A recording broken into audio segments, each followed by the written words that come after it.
weather last week. Speaking to us anonymously for fear of being punished, a Trimet bus driver claims chaos could have been avoided. They say many of their colleagues were left stranded on metro area roads last week. We weren't really told anything ahead of time of the winter weather, other than winter weather was coming, and to be safe out there.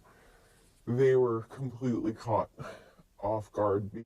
This driver showed us winter safety information Trimet bus drivers have access to, but the driver claims Trimet bus drivers don't receive hands-on training for winter weather safety, such as deploying drop-down chains, which Trimet says are temporary chains that can automatically attach to the bus's tires at the touch of a button during the early hours of a snowfall, until drivers can make it to a transit center to put on heavy-duty chains when conditions get worse. There is a switch in the back that has to be turned on in order for the chains to work.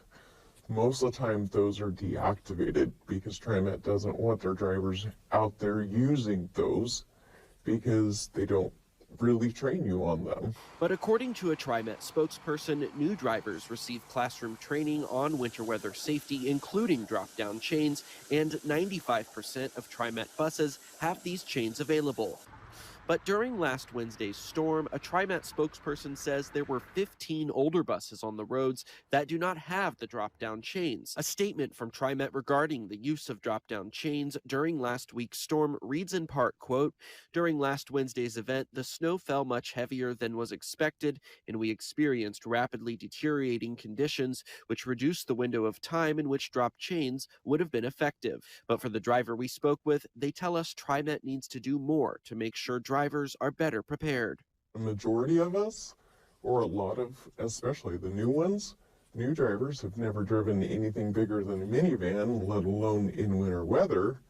And here you are with a 40-foot bus with 30 people inside saying, hey, keep it safe and keep it on the road, with